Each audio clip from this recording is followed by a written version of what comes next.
Hablando de literatura, ¿crees que cualquier historia es digna de ser contada? ¿O lo importante es cómo se cuenta o la historia debe ser buena desde un principio? Yo no creo que toda historia deba ser contada, porque hay historias que son aburridísimas, ¿no?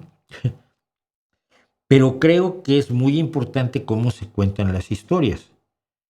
Una historia maravillosa, mal contada, pues, no genera interés, no va a conseguir que tú la oigas y te enteres de la existencia de la historia. Por otro lado, hay unos niveles de postureo en la forma de contar las historias que destruyen grandes historias, ¿no?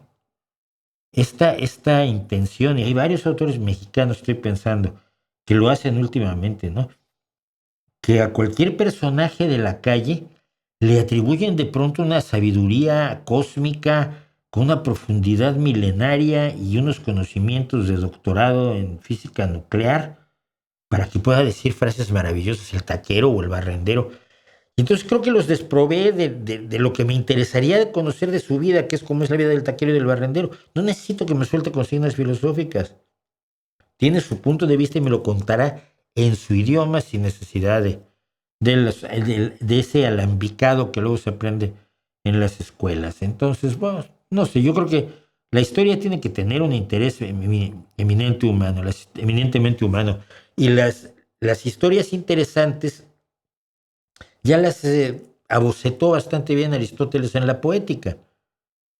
¿Qué es lo que tiene una historia interesante? Pues una historia interesante es algo que le ocurre a una persona que te llama la atención, con la que te puedes identificar, o que te resulta interesante y te puedes desidentificar de ella considerándolo el opuesto a ti, pero que te resulta atractiva y que sufre un cambio, enfrenta una realidad y sufre un cambio, y ese cambio te lleva a un desenlace que es el que te interesa, ¿no?